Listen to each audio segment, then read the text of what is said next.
Let me start from the beginning.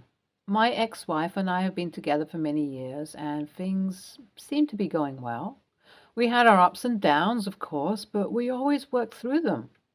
I've known her for a very long time because she's the daughter of a close family friend of ours. We met several times when we were growing up, but we were never more than just casual friends before we met unexpectedly at a work event of mine. We started talking, went out on a few dates, and the rest is history, as they say. My mom was overjoyed when she heard about us because my wife's late mother was a close friend of my mom.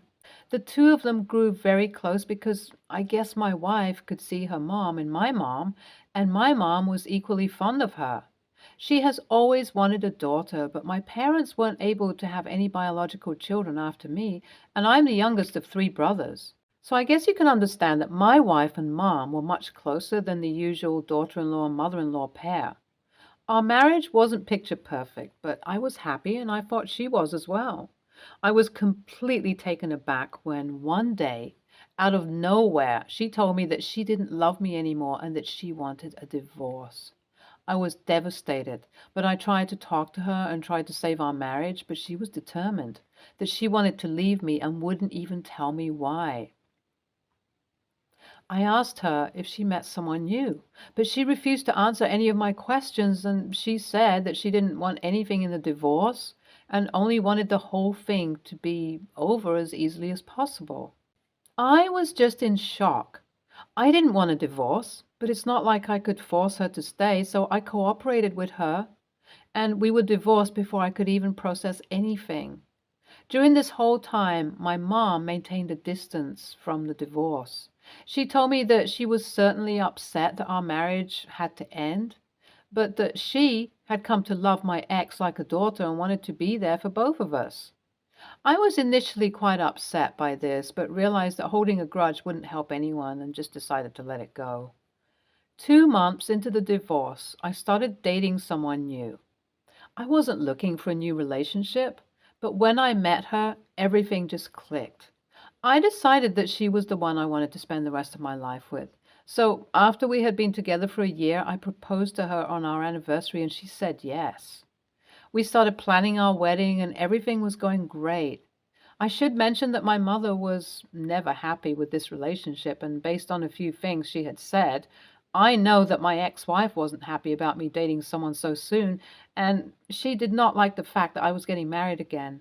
Well, I didn't care about her opinions on my life anyway, and just ignored my mom whenever she tried to drop in unwanted opinions. The wedding planning was going great, and I was looking forward to our intimate backyard ceremony when my mother dropped the bombshell. I wanted to get married in my childhood home, but my mother called me up one day a few months before the wedding and told me that she wouldn't be attending my wedding and that I couldn't use the house for the ceremony either. I was completely taken aback and asked her why she was doing this. But she was extremely vague and said that she was going on a business trip with my ex-wife around the time of the wedding and didn't want anyone in the house while she was gone. I was shocked and hurt. How could my mother choose my ex-wife over me and my new relationship? I tried to reason with her, but she wouldn't budge. She said that she had known my ex-wife for longer and that they had a special bond. I couldn't believe it. I felt like I didn't matter to her at all. After that, my mother completely ghosted me.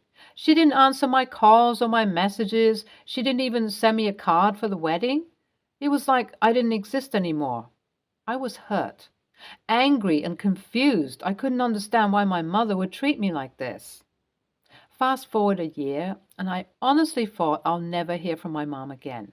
I've been quite upset over this, but my wife has been incredibly supportive and makes everything better, honestly. But last night, I got a call from my mother out of the blue. She was crying, and she was begging for my forgiveness. I somehow made her calm down and asked her to tell me what happened. And guess what? She tells me that my ex-wife scammed her out of her entire retirement fund with some sort of investment scheme. My ex-wife had convinced my mother to invest all her savings in a business opportunity that turned out to be a complete fraud. My mother has lost everything. I didn't know what to say. Part of me wanted to tell my mother that she deserved what she got for choosing my ex-wife over me. But another part of me feels sorry for her. My wife thinks I should meet her and give our relationship another chance, but I can't help feeling like she only reached out because money is involved and wouldn't care about me otherwise. I'm really confused, so any advice would be appreciated. Update 1. Most of you suggested that I should at least see my mom once and then decide if I want to let her come back into my life or not. I was still mad at her, but after all, she is my mother and she had been scammed by my con artist ex-wife. So I decided to meet up with her and hear about everything directly. When I saw my mother, I was shocked. She looked terrible. She had lost weight and she had dark circles under her eyes. She told me that she had been so ashamed of what had happened that she hadn't left her house in weeks. She was completely isolated and alone. I felt sorry for her and I wanted to help her. She explained everything about my ex-wife's business. To me, it was obvious that the whole thing was a Ponzi scheme, but my mom was naive enough to trust her and invest her savings. I asked her how much it was and couldn't believe my ears when she told me that it was almost the entirety of her retirement fund. Apparently, that woman had promised that not only would she get that money back, but she could also nearly double it. So she invested a few months ago, but then was told that the investments weren't successful and that they were facing a loss. She was then told that she wouldn't get the money back because she didn't meet her goals. She begged my ex-wife for help, but was told that there was nothing she could do about it. Eventually, she stopped responding to my mom's calls and texts and completely ghosted her. My mom had spent the last few months in complete panic about what to do and felt like she had no way out, which is why she contacted me. I'm honestly still having trouble processing everything she told me. I mean, I knew that my ex wasn't the best person in the world, but the fact that she would fall low enough to scam a person who genuinely loved and cared about her is still pretty unbelievable. I do feel bad for my mother. I wish she had reached out to me just once before handing over all her money. I haven't figured out what to do yet, but I'm going to talk to a few lawyers and see if we can't get my mom's money back. The problem is that money is a bit tight right now for me as well, so I can't afford expensive lawsuits. Any ideas would be highly appreciated. Update 2. Thanks for all the support, guys. We didn't expect it, and my mother appreciates all the kind words and knowing that she's not the only one in this situation. My ex-wife has gone MIA. She doesn't even live in her old apartment anymore, and we have no way of tracking her. She was so successful at duping my mom that she doesn't even know which company her money went to and doesn't have her papers because my ex-wife said she'd take care of all of that. It's incredibly sad, but there seems to be nothing we can do about it. I will support her financially as much as I can, and we're also looking at making some safe investments for her to build up some savings. We are thinking of turning my childhood home into an Airbnb and having Mom move into a smaller place somewhere close to my apartment. Again, thanks for all your support. We'll try to keep finding my ex-wife and I'll drop in an update if something comes up, but right now it seems unlikely. Update 3. Over the last few months, I have tried to support my mother as best I could. There's no easy way of getting her money back as we simply cannot afford a big lawsuit, but we have tried to rebuild our relationship. We started talking more and I tried to understand why she had chosen my ex-wife over me. She told me that she had always felt a special connection with my ex-wife and that she didn't want to lose that bond, which is why she agreed to spend the money even though she was scared. She also thought I would never want to see her again because she went no contact with me, which made her feel like my ex-wife was the only person she had left in the world. She seems to genuinely regret her decision and wanted to make amends. Now, a few months later, my mother and I have a much better relationship. We talk on the phone regularly and we even hang out in person. I still haven't forgotten what she did, but I'm willing to give her a second chance. I also feel sorry for her and the financial loss that she suffered due to my ex-wife's scam. It's a tough situation for all of us, but we're doing our best to move forward. I'm so sorry to hear what happened to your mom. It's incredibly heartbreaking to know that your ex-wife could be heartless enough to fall this low, even after your mom trusted her with everything and even took her side after your divorce. You are a good son for reacting the way you did. I hope you can find that woman and get some sort of justice. Have you considered a class action lawsuit against the frauds who did this to your mom? This is not something your ex did by herself, and there must be many other victims like your mom who got duped by the same people. I sincerely hope she gets justice and your wife faces the consequences of her actions. Next story. I, 23, female, have a good friend, 24, female, who I've known since high school. We'll call her Kathy for context.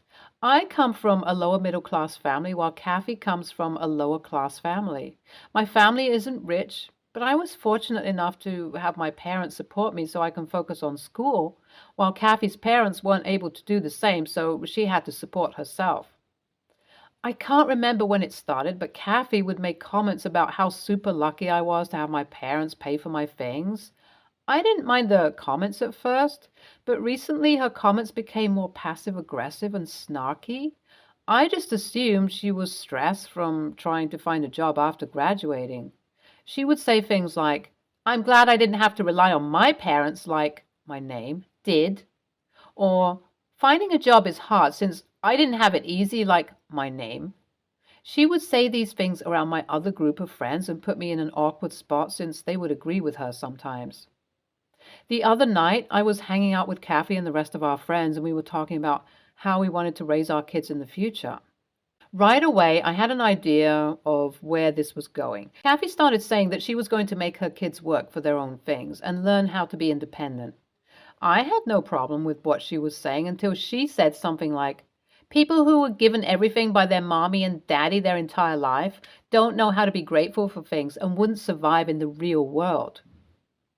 I immediately responded that my parents supported me and I turned out to be just fine. I'm surviving in the real world. Why didn't I stand up for myself sooner? I'm actually a pretty vocal person, but for some reason I always stayed quiet on this topic.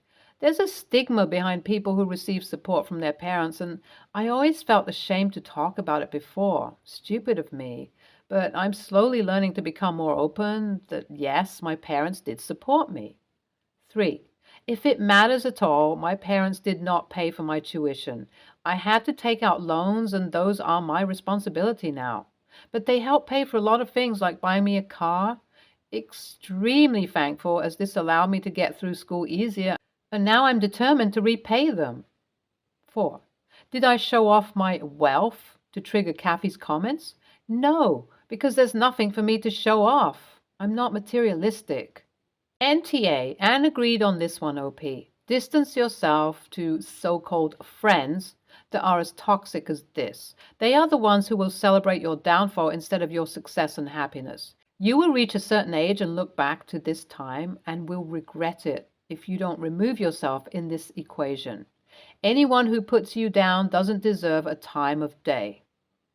NTA, while it sucks that Kathy couldn't get help from her parents like you did, that doesn't give her the right to act like an AH to you. And yes, Kathy is projecting the fact that she's jealous that your parents helped you while hers couldn't. Chances are she hasn't seen you as a friend for a long time. I think you should just cut off contact with her. And that friend who said you were insensitive, don't let a-holes pull you down. NTA, she's been picking at you for a long time, desiring some kind of reaction from you. She got one and it was pretty mild. You didn't call her names or degenerate her in any way. Why some of your friends think it's okay for her to constantly try to belittle you and make you feel bad, this one mild comment from you is insensitive. I think her comments were insensitive. Next story. I don't know if ages really matter, but I, female 21, was recently invited to a birthday party for my niece, female 11. She's the daughter of my sister, Ellie, female 30. Ellie's always been your health nut type of person, and for the last 3 months, she's been sticking to all natural carnivore diet. She only eats unseasoned meat, eggs or butter, and anything else is unacceptable. More power to her, because honestly, I could never do something like that. For my niece's birthday party, Ellie did a barbecue in their backyard. She made it very clear on the invites that all the food will be meat-based, and even seemed to brag about it. I've been a vegetarian since I was 12, and I've been a vegan for 2 years. I'm also kind of a picky eater, which I know can be annoying. It's why I never eat out. I messaged Ellie and told her I'll bring my own food to the party. Ellie got super offended and said that bringing your own food to a party is rude and told me I can go without food for a few hours. At this point, I'm pretty sure Ellie is just trying to be annoying because she knows I'm vegan. I told her if she's so dead set on me not bringing my own food to eat, then I just won't go. Ellie told me I'm being petty and to just suck it up, and that it's my niece's party and she doesn't need me pushing my agenda. I called her ridiculous and told her if me eating my own lunch at a party upsets her so much, she needs to evaluate her priorities. Ellie told me to just go screw myself and said I'm just being sensitive. I was so mad and ended up not going to my niece's birthday party because it was clear that Ellie didn't want me there and didn't want to cause drama in front of the kids. Ellie is now pissed at me for not going and said that I really upset my niece and that I'm a terrible aunt. I feel like I can't win in this situation, but I'm wondering if I was being an a-hole and I just can't see it. NTA. It is insanely rude as a host to not make sure there's at least one thing each guest can at least snack on. Nor should any host begrudge someone with very specific dietary needs from bringing their own. Expecting you to watch everyone eat and just hold off for a few hours while she kills kidneys is ridiculous. NTA, your sister should be somewhat aware at a minimum you're a vegetarian. She should let you bring your own food for that reason alone. What about sister's kids' friends?